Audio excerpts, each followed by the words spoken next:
Hey now, welcome back to the Deadology Podcast. From Pencil Host Studio, New Paltz, New York. I'm your host, Howard Weiner, and this is Season 3, Episode 12 of Deadology Madness. Today is July 13th, 2025, and it was 40 years ago today that the Grateful Dead played a very memorable show at the Ventura County Fairgrounds, obviously in California. And also on that day, it's the 40th anniversary of the enormous Live Aid concert featuring so many legendary artists. Those proceedings are not my expertise, but I will touch upon some of the performances from Live Aid after we go through the Grateful Dead performance from Ventura County Fairgrounds. The Grateful Dead had a short but kind of brilliant history in Ventura. They first played there in 1982, July 17th and 18th. I'm particularly fond of the show on the 18th, the pre-drums second set. You got a Samson and Franklin's smoking. And also the breakout of Crazy Fingers, first time they played it in 6 years. Some great music there. And that's why I find with these Ventura shows, there's like some unbelievable, memorable performances. Maybe not show of the year candidates, but all these Ventura shows have these versions that I go back to that I absolutely love. 1983, I made the trip, the pilgrimage to California to see the Grateful Dead out in Ventura, and at the first show I was rewarded with a China Cat Rider opener. Pretty hot, music never stopped to end the set. Sugar Reed opened the second set, so we were very pleased with that first show. Second show is another awesome show. The highlight of that is another one, like a 17-minute other one, the best version of that song from the 1980s, so check that one out. I believe I have that up on my Positively Garcia page. The other one, 7/31/83. Then you got 1984. And once again, good shows, but really standout versions. You got the 21st, the first night. My favorite version of Cold Rain and Snow opens the second set. You got a Truck and Eyes before drums. Slow-paced Eyes, unusual for the 80s. And a very hot Stella from that show.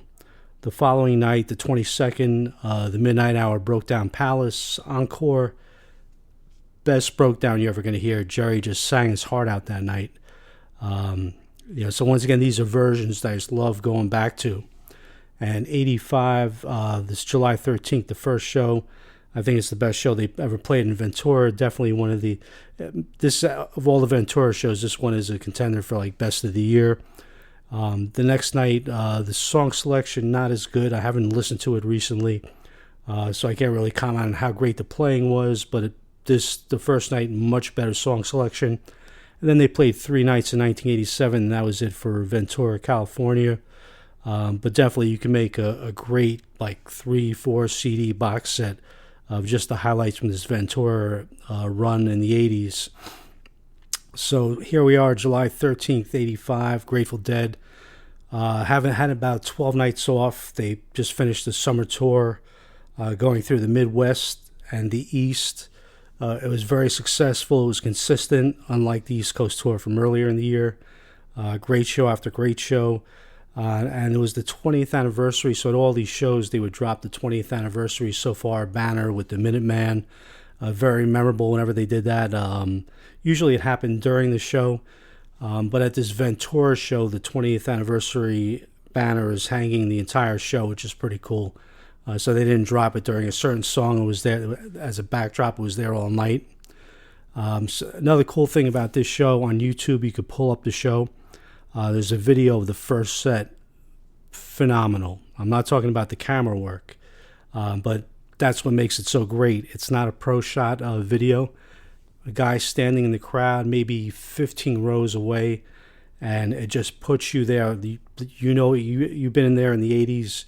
You know what it's like to stand there about 15 rows away, trying to maneuver between people. Everything's a little hazy. So the video perfectly captures, and that's why I love watching this video, perfectly captures that feeling of being at the show. as opposed to a pro shot now. It's a blessing to have all these great pro shots. Obviously, that's the preferable method. But once in a while, it's great to listen to awesome audio where you got the guy out there with the camera, just and you're at the show again. So he did a pretty good job. Got a lot of great shots of nice focus on Jerry, and Jerry and focus go together on the show because he was looking good on this night. Well groomed, unusual for this time period. You look at this video, he looks awesome, and he's completely focused, not smiling, not nodding out, or just there to impress. He was on this night, well rested after 11, 12 nights off after the summer tour, and it's a Saturday, so they come out smoking with One More Saturday Night to open up. And man, this is just something about this One More Saturday Night. We're going to get to an audio highlight very quickly here. Absolutely love it. Somehow it stands out. How does this Saturday night stand out? I don't know, but I got a few that I like. The one from London, 4872, Alpine 8782, this one. And obviously there's a different feel to it. They're opening the show with it.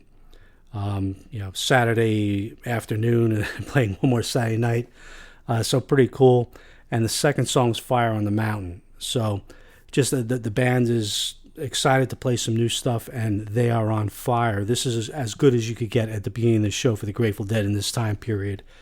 There was a show, 4885 at the Spectrum. They did a Midnight Hour, Walking the Dog. Something else was in there. They did a Big Boss Man. 3 unexpected tunes. It was cool. The Spectrum was going nuts, but not as hot as this. This is just, the opposite. California relaxed, but the Dead are smoking here at the beginning. One of the reasons that really works is because One More Saturday Night and Fire on the Mountain are kind of liberated from their usual spots. So there's like a new feel to it for the audience and obviously the band here. And yes, liberated from their usual spots. And also this is kind of a trademark of 1985. They were awesome coming out of the gate at a lot of nights. Sometimes the best thing you would catch in 1985 at a show happened right away. And this show is great all the way through, but this is the highlight of the show, One More Saturday Night, Fire in the Mountain. And let's hear the end of the One More Saturday Night and the nice casual way they segue into Fire in the Mountain. Oh, and by the way, so I don't forget to mention this, there was a fire on the mountain. I'm not sure if they could see it. I believe the band and the audience could see it from where they were, but there was definitely a fire on the mountain. Not that it had any kind of effect on the music, because this Fire on the Mountain is brilliant. But here we go, the end of One More Saturday Night into Fire on the Mountain.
The Grateful Dead casting their mesmerizing spell on Ventura County Fairgrounds. And that's so West Coast. That's such a relaxed, beautiful transition. One of the mellowest yet hypnotizing beginnings to Fire on the Mountain, only possible out on the West Coast. On the East Coast, on the East Coast, the crowd would be going nuts, man, and it would be more pressure packed, and the band would probably have to play a little quicker with a little more fire to it. To give you an example of a Fire on the Mountain, which is like a much more combustible version, not better, but Buffalo, July 4th, 86, where they did Cold Rain into Fire on the Mountain.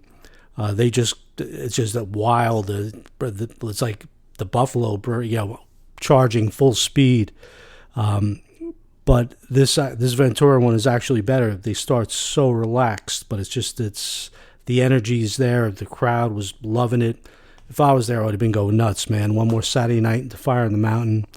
And, perfect beat. The band is just so on. Really enjoyed watching this video last night. I listened to the recording a bunch of times, and then just seeing this band again in 1985. And they were on this night, man. So it was definitely a top-notch 85 show. And we're going to get back to some more of that Fire in the Mountain, because the final outro on this is nuts. one of the coolest things you'll ever hear. So the first solo, brilliant. Garcia's on fire right away. Really good second instrumental here, singing. Everything's coming together perfectly. And there's no way you could prepare for what they're going to do on the outro, the last instrumental. Because usually in a Fire in the Mountain, I'd say at least 90% of them, maybe even a higher percentage, the first two solos are the meat of the song. That's where Garcia's going to do his most impressive work. And then the outro solo can be very hot on occasions, but usually the first two are the stars of the show. And the first two here are pretty awesome, so you wouldn't expect them to put that much into the third solo here. But this is Fire on the Mountains, over 13 minutes long, man. It's unbelievable. And on this third solo, we just get the genius of Garcia. What separates him from anybody else who's ever played guitar? The execution. Garcia has so many ways of attacking a solo. So many roads, so many different routes to bring it on home. But I love him when he's in. And he did this a lot in the '80s when he was really on. He was like Einstein on guitar. He would just, everything is mathematically perfect. Instead of like sign language, where the singing, they got the sign language person up there to help people out who can't hear. They should have someone with a. It would have been perfect at a show like this, have somebody with a chalkboard just writing down mathematical equations as Garcia is wailing here on the third instrumental. It's brilliant guitar playing. So on this third last instrumental, he starts off, it builds a perfect peak.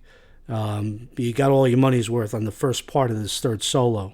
I mean, this last solo has 3 peaks, which makes it kind of unusual from any other Fire on the Mountain.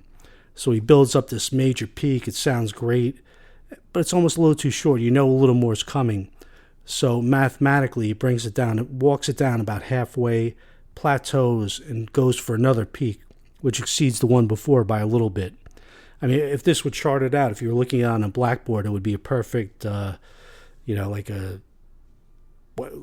I wish that you guys could see like a sound thing of this, just how the peak builds, and it would be like perfect mountains, one after the other, and just a brilliant mind. I've never heard anybody play guitar like this. This is Garcia, such a unique style that he puts in there, and there's a number of versions where he does this, but maybe none better than this. Einstein on guitar. And then the third part of this last solo, same thing. They walk it down a little, and then he builds it to another peak, and it's just one big, beautiful instrumental jam. So without further ado, let's check it out. Fire on the mountain. Fire. Fire on the mountain. Fire. Fire on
One more Saturday Night Fire on the Mountain. What a great opening. And that's a show. Everybody go home. Thanks for coming out. You got your money's worth right off the bat. One more Saturday Night Fire on the Mountain. Just something like that. It's probably better than any concert I've seen in the last 10 years. That's how hot that was, man. Great opener for the show.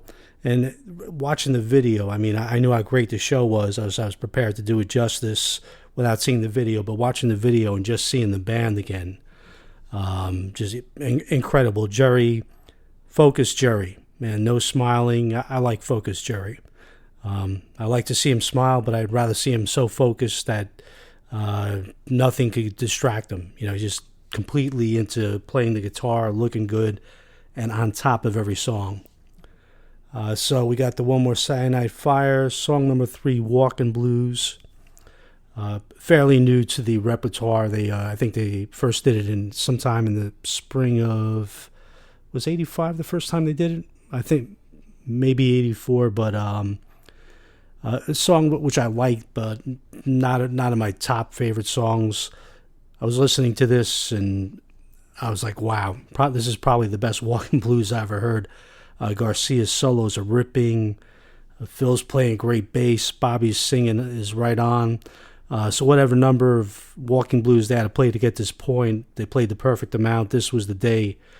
Just a great version of Walking Blues. Jerry's still totally on early in the show here. Another cool thing about this show, and you could clearly hear it in Dupree's Diamond, Jerry's singing is great for 85. 85 was a very spotty year for his singing. He could have an off night and still have these great moments. But there was a lot of scratchiness and issues with his voice. Sounded like he had a corn muffin stuck in his esophagus at times. But not on this night. It was just clean singing. It was just the band had a vibe as if they hadn't really stopped touring from the summer, but they had 11 nights off to recoup and feel good and just come out and kill it. So that this isn't like the beginning of a new tour or something. It's almost like an extension of what they were doing over the summer. And everybody, for a show that's like the first of a little run of shows, they were just so on incredible first night in Ventura. And on Dupree's Diamond, Jerry's beautiful singing. 1982, when they brought back Dupree's Diamond, those are some of my favorite versions. You got Palo Alto 10982. I think that's my all-time favorite. Just the smoothness of Garcia's playing, and I like the 82 arrangement. Really crisp, not as psychedelic, just a really crisp. Garcia's leads are on. And it got a little sloppy in 83, 84. I'm not sure why that happened, but on this night, Jerry's voice is back. Both guitar solos are right on. Focus Jerry. So Facility Jerry might be a good way of describing him too on this night. But yeah, just awesome Dupree Diamonds Blues. Definitely, I think the best one post 1982. Moving on, we're going to hit the 5th and 6th song with a cowboy duo. And pretty much we get the most desired of the cowboy songs, Mama Tried and Big River. At least from my standpoint, if I'm out there in the crowd, that would be the combo I'd like to hear. Merle Haggard into Johnny Cash. Good versions, perhaps not as like the first 4 songs were off the hook. So these aren't quite on that level, but good versions of Mama Tried, Big River. They're keeping the flow going. All desired songs in this first set. We got 2 more songs to close the set out. And on that theme, we go into Birdsong. Excellent version. Once again, Jerry singing good. A lot of great guitar work there. But I wouldn't rave about it like I did on the first bunch of songs of the night. But hey, Birdsong, for a lot of people, it had to be their favorite song of the opening set. So we get a nice 10-minute version of Birdsong in there. And then close it out with the Kung Pao set ender, Music Never Stopped. But I'm huge on that song. Always been one of my favorites. And when they hit that right, man, it's just an incredible rush. on this night, really good, but when Music Never Stopped, the bar is so high. 19 once again, this era was not amazing for Music Never Stopped. There's actually some good ones in 84, but they really picked it up again in 1987. They had a great run of Music Never Stopped. But this might be the best one from 1985. Definitely some hot guitar work from Jerry. The band just didn't really seem like they wanted to extend it, but Garcia was doing some nice licks. He had just a nonstop killer set here, and I think that's one of the things after the coma, which kind of stuck out for me, that he would never be consistent for an entire set. This is consistency for an entire set. Brilliant first set. Might be the best first set of this tour. Of this year. But if I think about it, you got that Providence one from '85. I think I'd have to give the edge there, but this is definitely up there. Great set. Dead on Fire. They come out for set 2. Touch of Grey. So the cool thing about Touch of Grey in 1985, the band is really kind of nailing it. Perfect tempo. They got all the lyrics exactly the way they wanted. So it's kind of noticeable. This and also Hell in a Bucket, which they didn't play on this night. But those two songs, they started off, they were obviously good songs, but they kind of went through phases where they kept getting better. 1985 was the year where it caught fire. And it was obvious that the Dead were ready for the studio to do In the Dark, but it didn't happen until after the coma, obviously in 1987.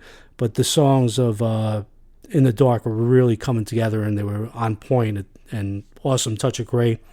A lot of times during Touch of Grey, and I seen this in Rochester during this 20th anniversary tours at the end of the year, they would drop the banner, and it was pretty cool. They would drop the banner of the 20 years so far. I think they did that in Riverbend, Cincinnati. I saw that too. It was during Iko Iko in the second set. That was always exciting when they dropped the banners. But like I said, the 20th anniversary was the backdrop all night there tonight. Tonight, or 40 years ago, the 40th anniversary of the 20th anniversary tour, which means 40 years ago. So we got Touch of Grey, followed by Women Are Smarter. Song I wish they played a little less, because I definitely would have appreciated it more. I think the thing that initially put me off about Women Are Smarter, besides the fact that it was cool that the women were getting into it, but it was always a little bit of a weird song, which I couldn't even the hype of being in the crowd compared to what was coming out didn't match. But Women Are Smarter, like back when it first came out, they really nailed some versions in 1982. They were excited to play it. I think they kept it in the repertoire just a little too much, even though for obvious reasons, a very popular song. But this version is actually very good, and if Women Are Smarter is going to be played, I like it like as a number 2 song, like it is here, as opposed to being the song before drums.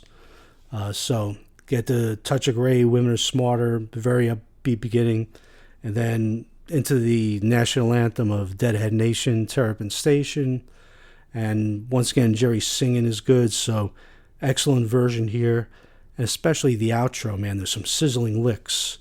And, Terrapin Station hits the spot. Now, they only do 3 songs before drums. This is the one part of the show. It's a little short. But everything here is crisp and on the money, kind of in line with what they were doing in the first set. I think now would be a time for a cool little audio highlight. This Terrapin, there's really some licks here, which you won't hear in any other Terrapin refrain. So enjoy.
After drum space, the wheel is a turning, and how that song, it's perfectly placed. You know, just the drum space wheel.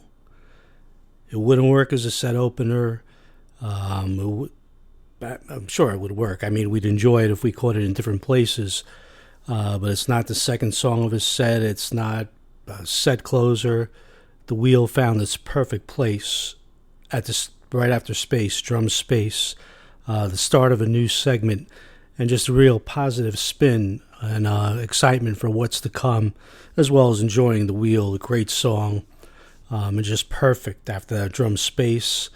And on this night, they take it from the wheel into the song, the breakout song of the summer tour, Cryptical Envelopments, in honor of the 20th anniversary. This was the big breakout song. They first did it in Berkeley, Greek Theater on June 16th, 85. And Sweet Jesus, that is a spectacular version. Amazing for the first one. Well, the cryptical parts, the beginning part, with Jerry singing, and they're playing what they hadn't played in so many years. A little rusty. It got better as the versions went along, but still, just the sentiment of it was, just so emotional. I caught it in not Riverbend. Where did I catch that? Yeah, it was Riverbend, Cincinnati. First time I caught it, was just such an emotional thing, catching that song, hearing it for the first time. And then I saw it again in Merriweather. I think they did 5 or 6 versions. I don't have the exact info in front of me, but I believe the last time they did it was September 3rd, 85, and it was in Kansas City. But it was just so great to hear it, even though it obviously wasn't what it once was. And the other one from the Berkeley show, crazy, man. They just ripped that up. The one here, we get the cryptical into the other one, some nice jamming, good version.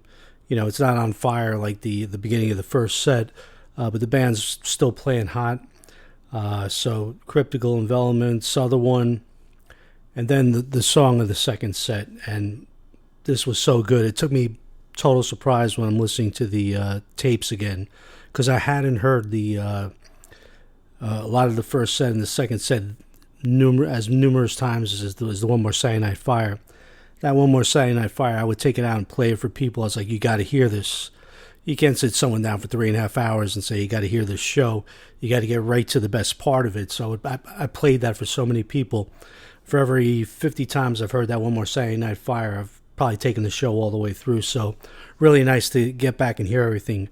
But this comes a time, definitely the best one since Garcia brought it back in 85, because he's having such a strong singing night, and really heartfelt. This comes a time, and just wow. I wish I could see the video of this to see Jerry's expression on this. Just one of the most heartfelt versions. Maybe not as good 77 or 80. The singing not as perfect as it was, but he has the little extra emotion on this. After the between verse, we'll pick it up from the between verse guitar solo. You'll just hear Jerry really belting it out and giving you a little extra, a little breathy something after he finished it, hanging on to the syllable and just giving a little extra. It's almost like a little motif here in his singing, but it's very gorgeous, and just a one-of-a-kind performance vocally on This Comes a Time. The outro wasn't as long, so I'm going to go with the between verse solo here, and then we'll hear Jerry sing his heart out.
just letting it ride. You get so far away from how it feels inside.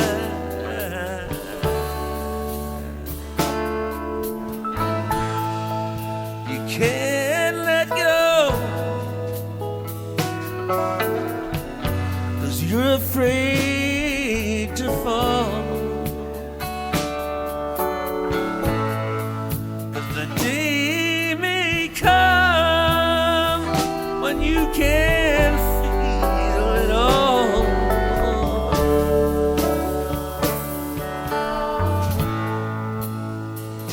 Comes a time when the blind man takes your hand, says, don't you see? Gotta make it somehow. All the dreams you still believe, don't give it up. Got an empty cup. Only love can fill. Only love can fill. Only love can fill. Only love can fill.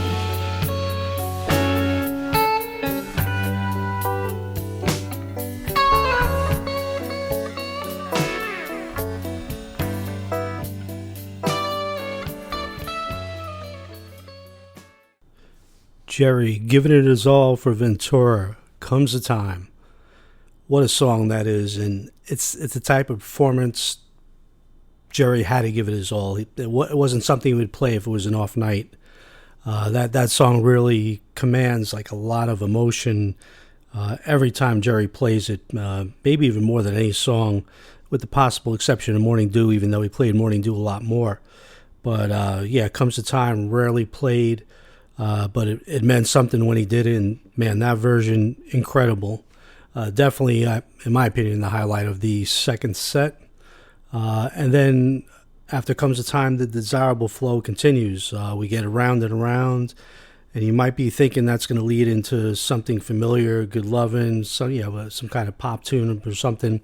But Round and Round, Sugar Mag, so like, it's a perfect ending for a show where you're kind of getting every song you want in every spot.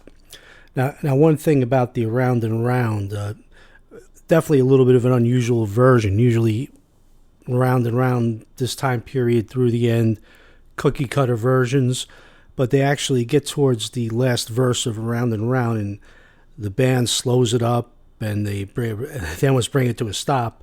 Then they supercharge it at the end. Very unusual version of Around and Around, and pretty hot Sugar Magnolia, but the last couple of podcasts we were talking about how great the Sugar Mags were, 72 to 74. So once again, an incredibly high bar, but definitely hot enough. You're there. Garcia's shredding. He never let up all night. He really had an awesome night, very consistent. The Sunshine Daydream, there's really some awesome licks in there. I'm going to play the end of the Around and Around and most of the Sugar Mag as the outro to close it out tonight. So hang around for that. It's a pretty cool ending to the show, and then U.S. Blues Encore. But hey, the Grateful Dead, their best show in Ventura, definitely a contender for best show of 85. It's that good, just the consistency, and Jerry singing and playing all night. And if you go to this video, the band is just incredible, man. They looked healthy, they were into it. Weir had a great night, moving around the stage, singing. Phil, awesome all night. You could really hear some bombs on a lot of different songs here. And Brent had a good night too. We just don't see him too much in the video, but man, you gotta check this video out. I love it, man. I hadn't seen the video. I said I better watch that before I do the podcast. I hadn't seen the video in a few years, and just it reminded me, how we saw the great. A lot of us listening to the show out here, we saw the Grateful Dead in 1985, man, and it was just when you see a video like this where they're looking good, and it's a perfect show, man. It's priceless, man. We were so lucky, and that's it for the Grateful Dead portion. I'm just going to touch on a few things from Live Aid, since it's also the 40th anniversary of Live Aid. And I believe for the show, I'm not 100% sure, they didn't do simulcasts from anywhere. They were just doing Wembley and JFK, so all the performers were there. So if you weren't there, they weren't going to take your performance and put it into the show, which they do at a lot of these benefits, Farm Aid and whatnot. So yeah, the Grateful Dead, obviously, they may have been invited, but they were on tour. They had the tour scheduled. So many of these bands in the middle of the 80s didn't have the tours going. It's not like today where any great band could go out and make millions at the snap of a finger, So a lot of bands were available and coming back together for the Live Aid. But 3 performances stuck out for me, and I'm not talking as an expert who saw every single performance. I watched part of it that day. I was so into the Grateful Dead at the time, it wasn't like the type of thing I was going to sit around all day and watch, but I caught 2 great performances, and these kind of stayed with me through the years. Eric Clapton, he sounded so great that night. The White Room, one of his new songs, She's Waiting, and She's Waiting sounded just awesome in concert, much better than the studio version, and a killer Layla at the end. But when I saw it that night and I kept listening to the tape, I'm like, these are top-notch versions, just Clapton at his best. So definitely, you can watch these on YouTube. They're available. And then the other one, and I taped these for some reason. I had a cassette tape, and all I taped on this tape, I believe, was Eric Clapton and Dire Straits. I may have taped more, but all I ever listened to, I kept rewinding, was Clapton and Dire Straits.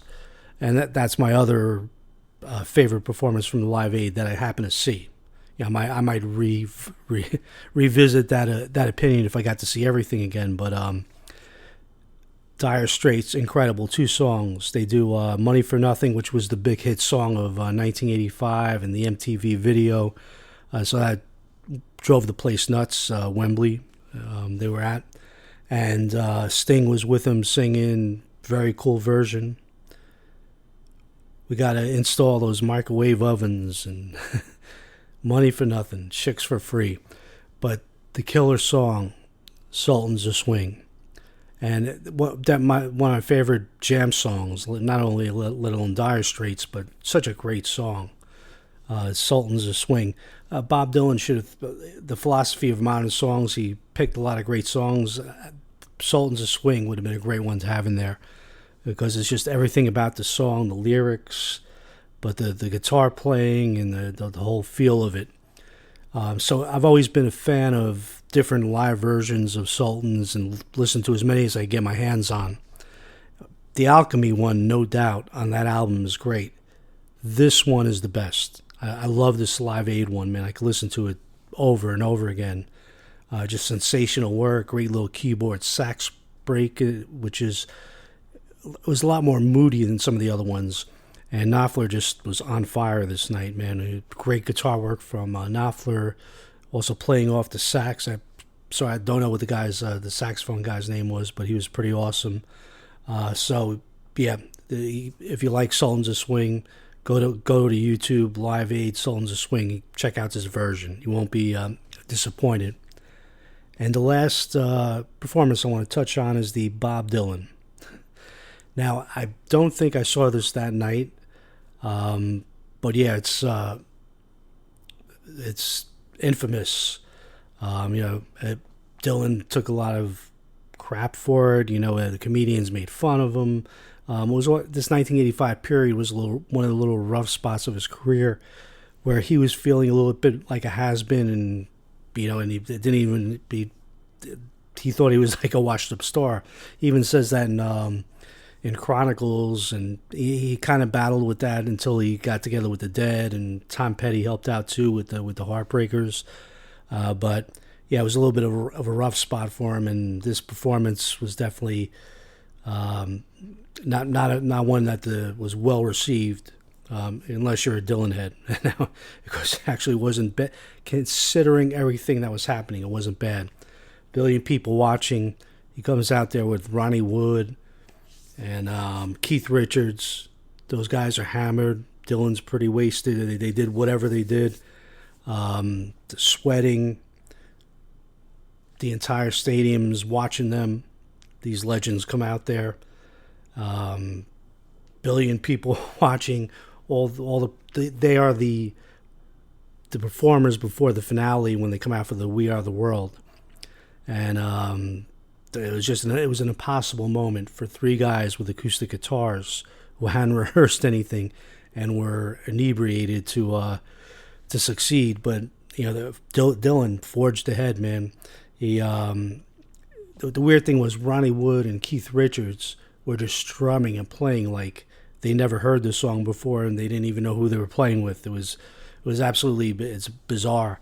So Dylan did his best to kind of hang in, and Richards and Wood are gods, but it was just a weird night.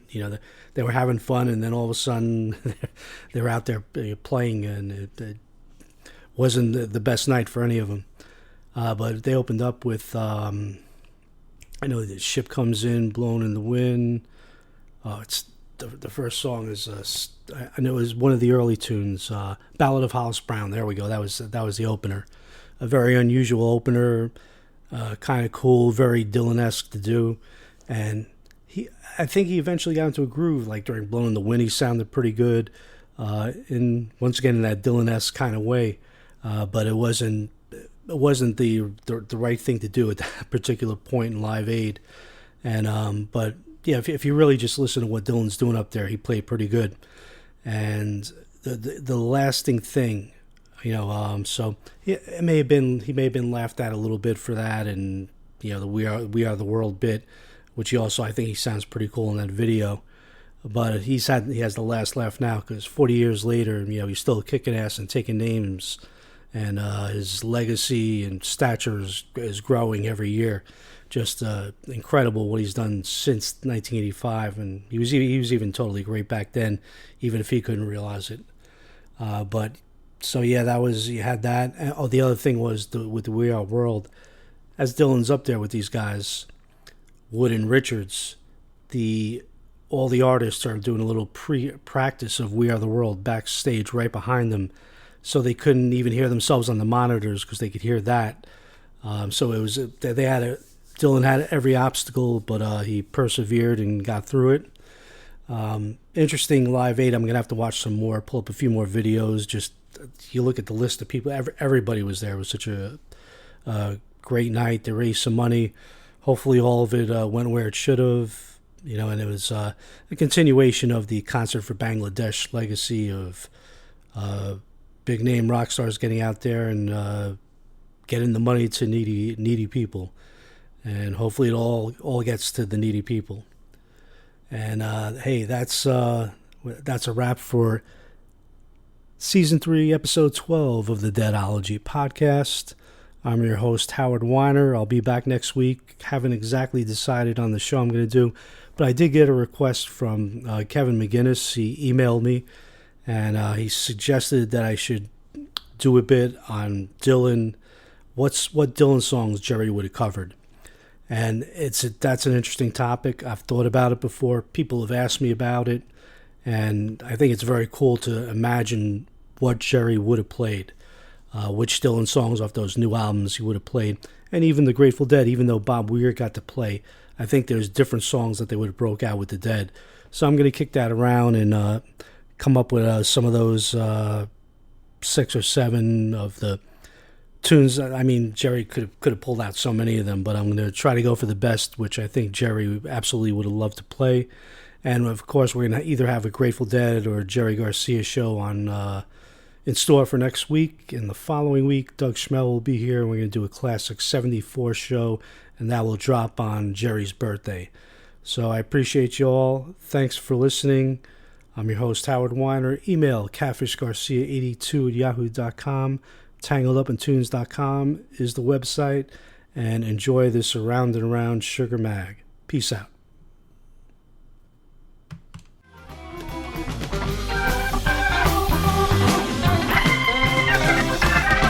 Oh, they sound so sweet. I had to take a chance. Rose out of my seat. Gonna hide and dance. Started moving my feet. Oh, here's a clap in my hand. But no, they never stop rocking. Round and round. Baby, it's rocking. What a crazy sound.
John took the cook